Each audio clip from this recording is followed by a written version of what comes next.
ఎడా పెడ తోడ మెడ తేడా లేకుండా నరికిన అయితే ఏంది ఇప్పుడు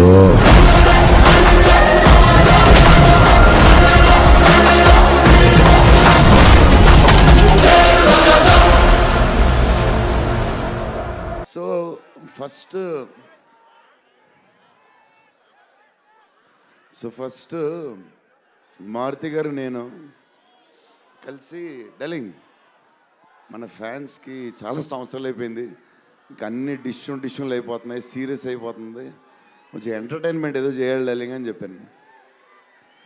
చేద్దాం డలింగ్ అని చెప్పి ప్లాన్ చేసాం, అది చేసాం ఇది చేసాం. ఫైనలీ హారర్ కామెడీతో సెట్ అయింది.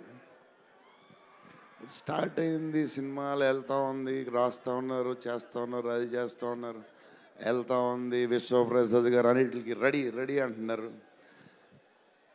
కథ ఒక పేస్కి వెళ్ళేసరికి క్లైమాక్స్, నేనైతే మారుతి గారు రైటింగ్ ఫ్యాన్ అయిపోయాను, సీరియస్ చెప్తున్నాను.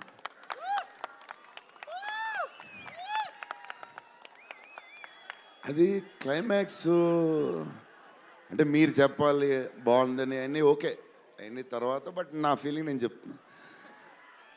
అసలు ఈ క్లైమాక్స్ డలింగ్ పెన్తో రాసావు మిషన్కి ఎంతో రాసావు చెప్పు. ఇప్పుడు దాకా క్లైమాక్స్ చాలా కొత్త పాయింట్ నాకు తెలిసి. హారర్ సినిమాలో హారరే కాదు, ఒక టైప్లో చేసాడు అన్నయ్య. ఎలా చేసావు మరి? మేమైతే ఎక్సైడ్ ఉన్నాం, మరి అది మీరు చెప్పాలి తర్వాత, అది ఇంపార్టెంట్. ఏదేమైనా మనకి డార్లింగ్ 15 ఏళ్ళ తర్వాత ఎంటర్టైన్మెంట్ ఇచ్చాడయ్యా, మరి చూసుకోండి. అది సంక్రాంతికి వస్తుంది. మరి సంక్రాంతి సినిమాలు అన్నీ బ్లాక్ బస్టర్ అవ్వాలి, అన్నీ. Very important, సీనియరే.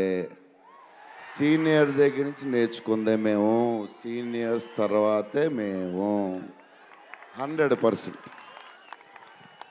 సంక్రాంతి అన్నీ బ్లాక్ బస్టర్ అవ్వాలి, మాది కూడా అయిపోతే హ్యాపీ.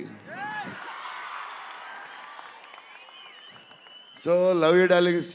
ఈరోజు కొంచెం ఎక్కువ మాడినా వస్తుంది, అప్పుడప్పుడు వస్తుంది, ఒకరోజు ఎరగదీస్తా. Love you darlings.